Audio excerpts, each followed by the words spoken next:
imagine. No doubt. He's been coming to practices since my first season in 2008 with the school paper. I'm laughing though because he's like, they look tired today, and I'm like, yeah, they are. He like, you know, it's like he's one of the coaches. You know? Yep. Awesome. Always call it like he sees it. Yeah. Ready? Yeah, really got not much new.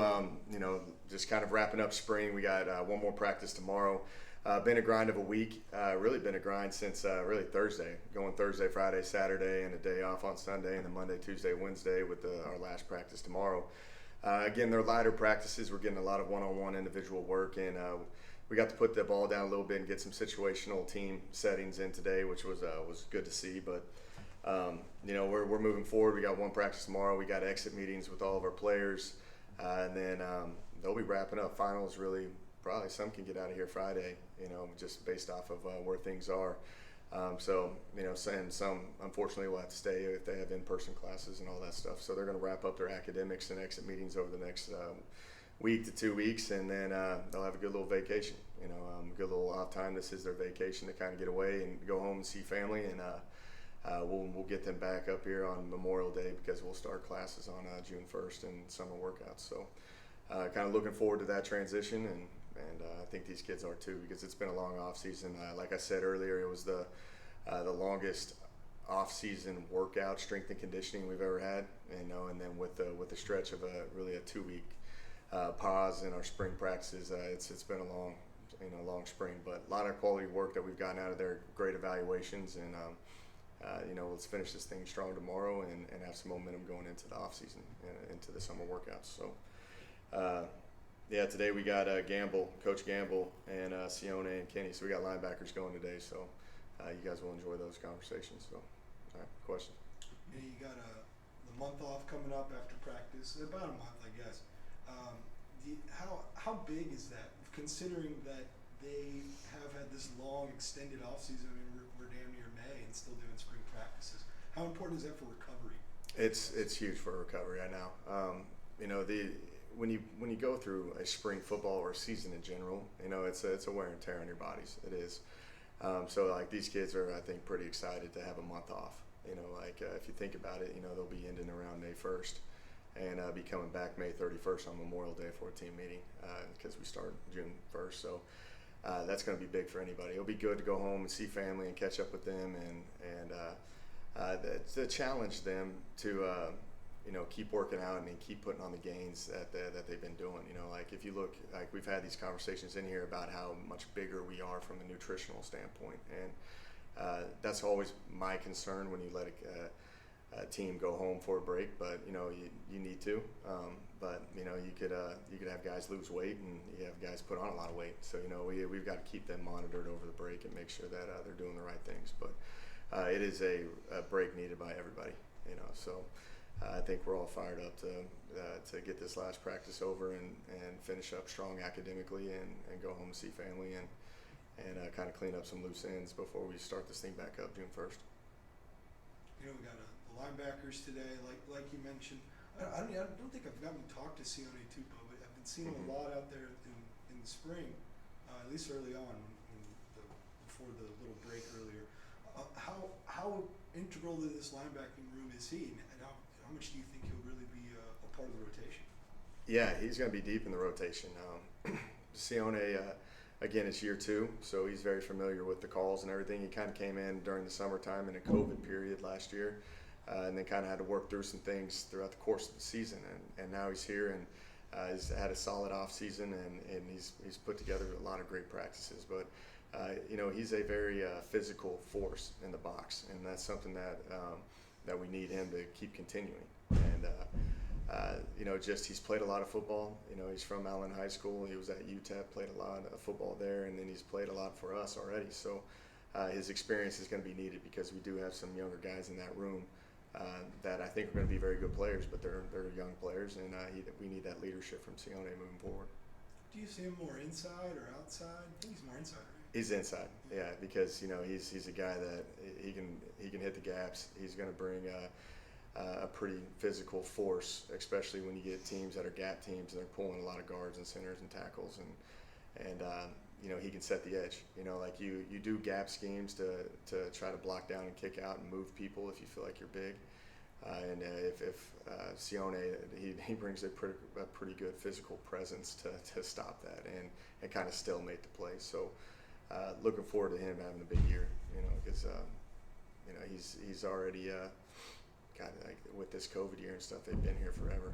Like he's been playing football for a long time. So I think he's excited to get into this season as well. And go ahead. What was the process of bringing in Coach Campbell and to coach the linebackers, coming all the way over from Louisiana Tech? Yeah, Coach Gamble, his dad's a legendary high school coach. His brother's a head high school coach here in the state of Texas. And he was defensive coordinator at Incarnate Word for 10 years. His wife's from New Braunfels.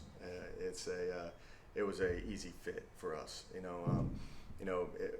We wanted to bring in a guy with some experience, a guy that's called in. Anybody that's ever called plays, they've been under the microscope. You've got to work through things, you got to understand stuff, and he's got a lot of experience to the game, and he's got a lot of experience in recruiting Texas high school. And it was a no-brainer for us, and just to show that we can get a guy like Coach Gamble to leave a pretty good Group of 5 school to come to us. Is showing that we're doing things the right way here, and Coach Gamble's going to be a great addition for us. You got some young guys in as linebackers. Who are some of the guys that have stood out? Some of your younger guys? Yeah, the Manuel twins, Josh and John, they're doing a great job. Both of them have had a pretty good spring. Kenny Haynes is probably the one that I've been pretty impressed with, and you're going to see him in the rotation a lot. And you'll get an opportunity to talk to Kenny today. He's just. We got him as a running back out of Edna High School and transformed him into a linebacker. He's a great looking kid, and he loves the game and he plays with a physical edge. So Kenny's been stepping up for us. I'm interested to see him get in front of the mic today for you guys, because it'll be his first time as well. But Isaiah Nixon's another one, and DeMarquise Hayes in that kind of rush linebacker spot. They've been showing up as well. They're all relatively young. They all got 4 years to play with experience, and I think that they're going to be. It's going to be good to see them with the addition just in the rotation of linebacker, but also in special teams play.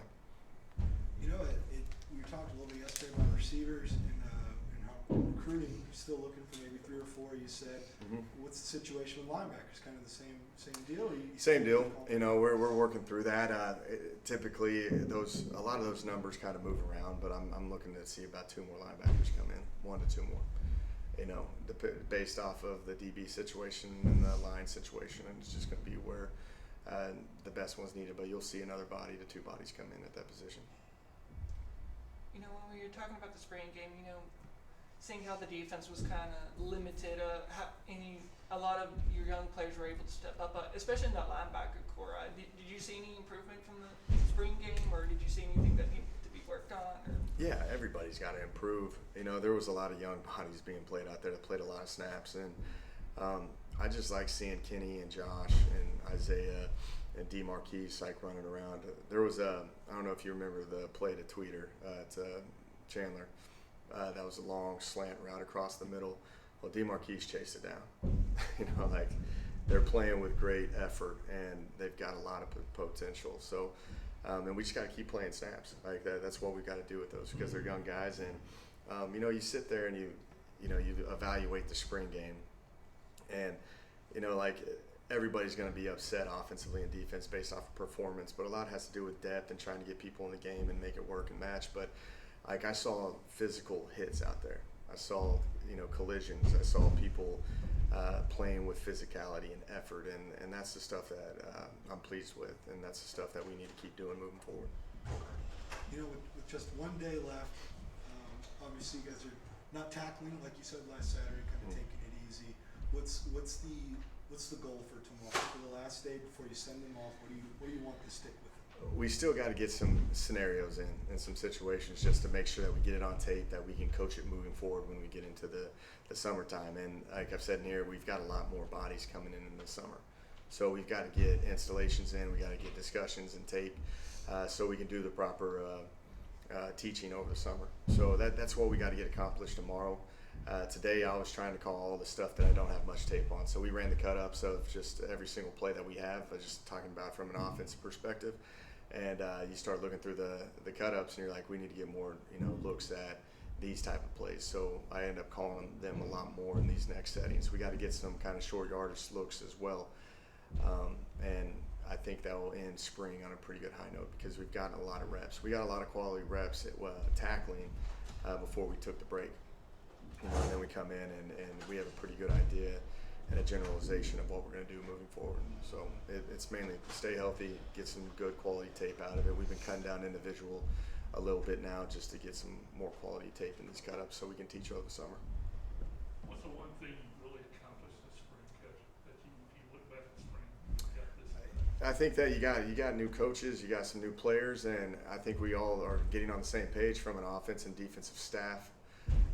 And as just as unit-wise, offensively and defensively, and that's the only thing I really care about in the spring. Spring's about individual work and one-on-one technique, and making sure that our installs are in and we get some quality tape. I said at the beginning of spring that there's a lot of opportunity for us to try new schemes.